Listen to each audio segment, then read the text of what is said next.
जय श्री गणेश, राधे राधे। स्वागत है आपका अपने YouTube चैनल संस्कृत धारा में और मैं हूं आपका अपना MD शास्त्री।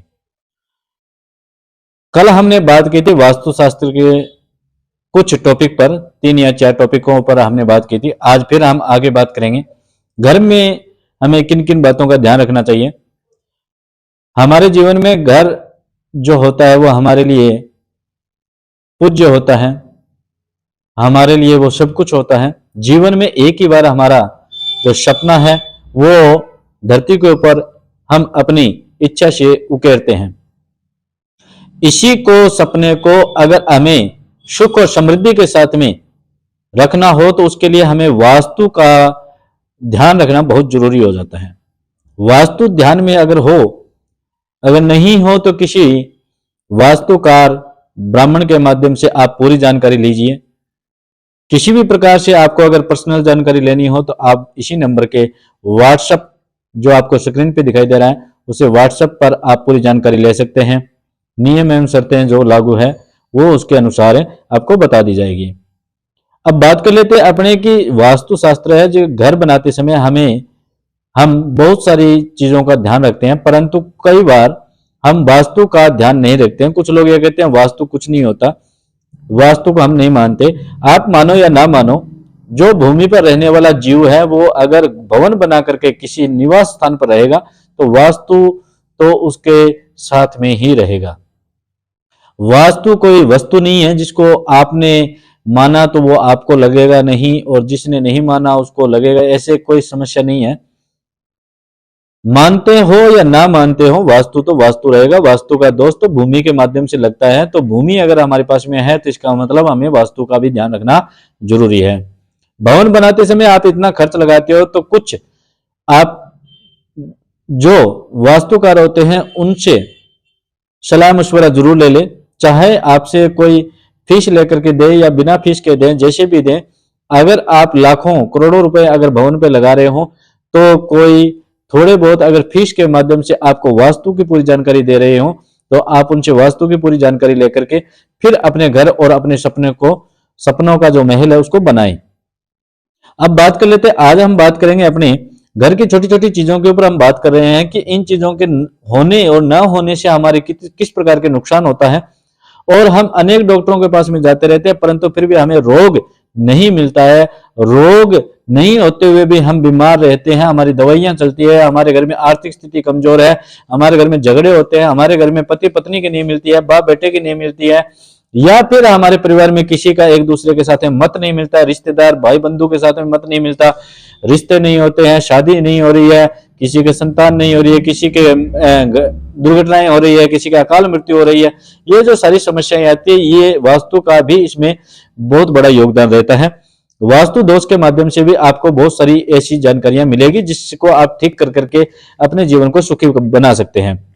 जैसे सबसे पहले आपको साथ में स्क्रीन पे दिखाई देगा कि सबसे पहले हम बात कर लेते हैं कि अगर हमारे आवास या भवन में, अगर हम बात करें हमारे आवास या भवन में, जैसे हमारे भवन के बीचों बीच पिल्लर या कॉलम या गड्ढा या शौचालय,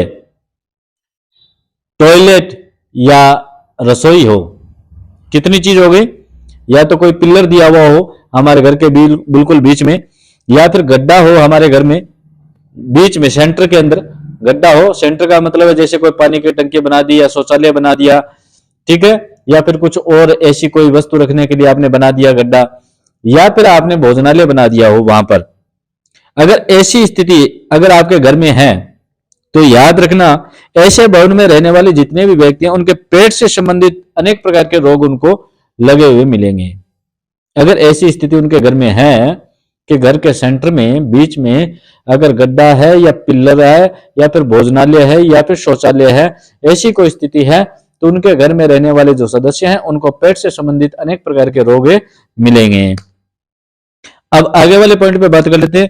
कहते हैं रसोई घर में गैस चूल्हे का स्लेब इस तरह से बना हुआ होना चाहिए कि खाना बनाते समय गृहिणी जो होती है हमारी, जो माताएं बहनें जो होती है हमारी, उनका मुख हमेशा पूर्व दिशा की ओर ही रहना चाहिए। यानी भोजन बनाते समय रसोई में जब हम खड़े या बैठ करके भोजन बनाते हैं, उस वक्त जो हमारी गृहिणी होती है, हमारी जो माताएं बहनें होती हैं, उनका मुख हमेशा पूर्व दिशा की ओर होना चाहिए। ऐसे ही स्लेब बनानी चाहिए।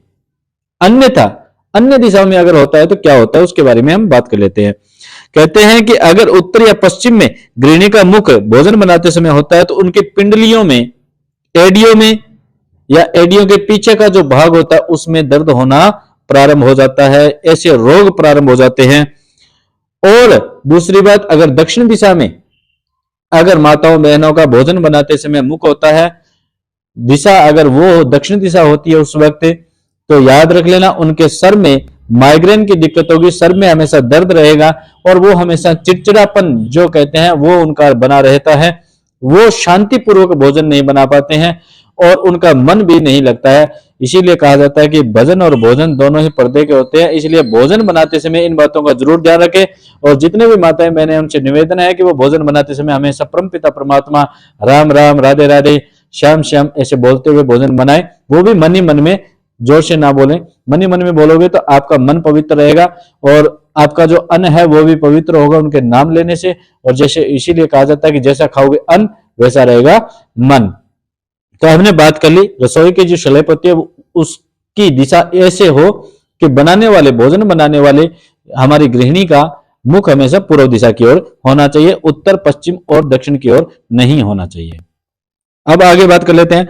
यदि पूर्व दिशा में प्लॉट का कोई भाग ऊंचा हो तो उस भूखंड पर भवन बनाने वाला व्यक्ति अत्यधिक निर्धन होता है। अगर पूर्व दिशा में ऊंचा है और पश्चिम और दक्षिण दिशा में नीचा है, ऐसे स्थान पर अगर हम मकान बनाते हैं तो कहते हैं कि धन हानि होती है, हमें, हम निर्धन हो जाते हैं, गरीब हो जाते हैं। उसकी संतान रोगग्रस्त होने के कारण, और भी देखिए कहते हैं कि कैसे होते हैं निर्धन, कहते हैं वो उसकी संतान है वो रोगग्रस्त हो जाएगी और मंद बुद्धि होगी, पेट के रोग लगेंगे और लीवर इत्यादि में उनके इंफेक्शन हो जाएगा। ऐसी स्थिति होने पर उनको क्या हो जाएगा, गरीबी आ जाएगी, क्योंकि वो बार बार में डॉक्टरों को पैसे दे दे करके निर्धन हो जाएंगे। इसलिए पूर्व दिशा की ओर ऊंचाई और पश्चिम और दक्षिण दिशा की ओर निचाई रहने वाले भवन में कभी भी भवन ना बनाए, मकान ना बनाए। ऐसी भूखंड अगर आपको मिले तो सबसे पहले पूर्व दिशा की ओर को नीचा कीजिए, उसके बाद में आप दक्षिण और पश्चिम दिशा को ऊपर करके फिर आप भवन को बनाए तो आपको सुख और समृद्धि प्राप्त होगी। अब उसके बाद में बात कर लेते हैं हमारे कि अगर इस प्रकार की बातें हमारे सामने आती हैं तो हमें क्या करना चाहिए। तो आप वास्तुकार से सलाह जरूर लें। वीडियो को लास्ट तक देखने के लिए बहुत बहुत धन्यवाद। लाइक, शेयर और सब्सक्राइब जरूर करें। जिस भाई को प्राप्त नहीं है उसको प्राप्त हो जाए, इसलिए शेयर जरूर कीजिएगा। आपको कैसी लगी वीडियो ये कमेंट में लिख करके अवश्य बताएं। जय श्री गणेश, राधे राधे।